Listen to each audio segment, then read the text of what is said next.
Salve, salve galera do Dominantes Online, tudo bem com vocês? Aqui professor Juan Fernandes com mais um vídeo de geografia.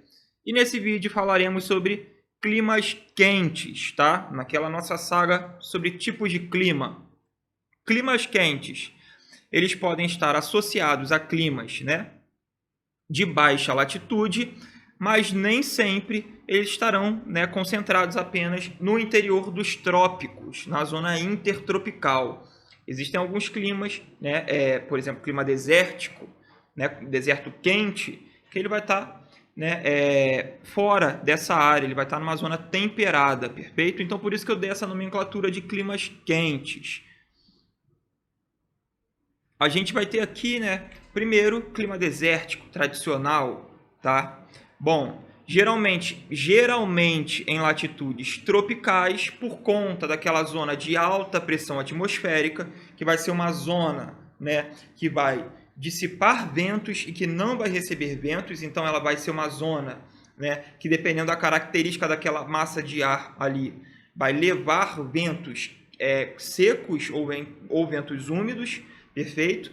Então a gente vai ter essa característica. Então, por exemplo, deserto do Saara tem essa característica de formação, perfeito? Tá? Numa área de alta pressão atmosférica. Climas desérticos também, por conta de correntes frias passando pelo oceano, por conta de relevos, tá? Que impedem a entrada de umidade da atmosfera. Então a gente vai ter uma série de fatores. Níveis de precipitação baixo, tá? Então são níveis de precipitação que não vão ser muito expressivos ao longo do ano. Se a gente for olhar aqui, ó, no Cairo, por exemplo, né, a gente vai ter 5 milímetros, né, como máxima de precipitação. Elevada a amplitude térmica, lembrando na tecla que eu sempre martelo na cabecinha de vocês, baixos corpos hídricos, né? Baixa presença de corpos hídricos, elevada amplitude térmica. Então, por exemplo, a gente vai ter aqui, ó, média máxima, né? A gente vai ter a máxima aqui quase 30 graus e a mínima quase 10, 14, 13 graus Celsius. O que isso quer dizer, professor? Bom, quer dizer que esses climas, eles apresentam uma elevada amplitude térmica anual, mas a gente também tem momentos de elevada amplitude térmica diária, tá? Então, a gente pode encontrar no clima desértico, por exemplo, temperaturas de 30 graus, 40 graus durante o dia e a noite, quase chegando a zero, perfeito? Então, é essa a característica do clima desértico. A gente vai ter uma baixa pluviosidade causada por uma série de fatores, como eu falei, pode ser o relevo impedindo a entrada de massa de ar, né? Pode ser uma área de alta pressão atmosférica, que vai ser uma área que não vai possibilitar a formação de chuvas, pode ser as correntes marítimas, tá? Então, todos esses fatores são condicionantes para a formação do deserto. E a gente vai ter Atacama, Saara, Kalahari, tá? Desertos na Ásia. A gente vai ter, quem não conhece aqui, o chamado Outback, né? O restaurante, que não é australiano, mas é inspirado nos desertos que ficam no interior da Austrália, por isso o nome de Outback, né?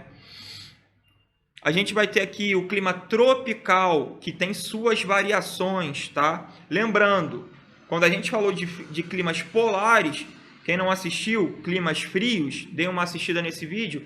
A gente fala que podem existir, né, nomenclaturas de climas polares como desertos frios, tá? Ali a gente está falando de desertos quentes. O clima tropical ele tem suas variações também, tá? Então a gente vai ter tropical úmido, tropical típico, tropical de altitude, mas isso a gente vai aprofundar quando a gente falar de clima do Brasil. Aqui a gente está falando do tropical, né, do tropical típico. Diferente do clima, né, temperado, que tem 4 estações bem definidas, assistam o vídeo de climas de médias latitudes. No clima tropical a gente vai ter 2 estações bem definidas, tá? A gente vai ter um verão chuvoso, tá? Temperaturas mais elevadas e com chuva, e inverno seco, tá? Por que isso, professor? Geralmente porque no verão a gente vai ter atuação de massas de ar úmidas, tá? Geradas na linha do Equador, e uma grande evapotranspiração. A gente vai ter uma evaporação dos corpos hídricos e uma evapotranspiração da vegetação, perfeito? Então no verão a gente tem essas condições e no inverno a gente tem as estações mais secas. A gente vai ter, né, massas de ar quente no verão, como eu falei, que vão elevar a temperatura, e no inverno, massas de ar de altas latitudes. Essas massas de ar, elas podem ser secas, perfeito? E aí o que vai tornar a pluviosidade ali daquela estação bem reduzida, ou a massa pode adquirir uma umidade ao longo do seu trajeto, o que vai elevar um pouquinho essa pluviosidade. Mas esse clima tende a ter um verão chuvoso e uma estação de inverno seca, tá? Bom, e a gente também tem o clima de monções, que eu já expliquei para vocês, né? Quando a gente, no outro vídeo que eu falo sobre ventos, né? Sobre dinâmica de ventos, que eu falo sobre ventos constantes, ventos periódicos. A monção é um vento periódico, tá? Então aqui a gente vai ter o clima de monção, que ele é um subtipo de um clima tropical. Ele também tem duas estações bem definidas, tá? Assim como o clima tropical, onde a gente vai ter ocorrência de chuvas torrenciais. Então, o que vai determinar o clima de monções é a ocorrência de chuvas torrenciais. Chuva torrencial é aquela pancada de chuva, tá? No Sudeste chamam de chuva de verão, mas chuva convectiva, né, cientificamente falando, que vai dar aquela pancada com raios, trovões, e aí, depois de um tempinho, ela vai reduzir, né, a sua intensidade. A monção ela vai acontecer no momento em que a gente tem a diferença de pressão atmosférica criada entre continente e oceano. No verão, a gente vai ter, né, o continente se aquecendo muito mais rápido do que o oceano e automaticamente, né, a gente vai construir, né, a atmosfera vai gerar ali uma alta pressão no oceano e uma baixa pressão atmosférica no continente, deslocando, né, ventos úmidos para as áreas continentais, provocando assim grandes chuvas, né, grandes catástrofes em áreas de atuação desse tipo de clima.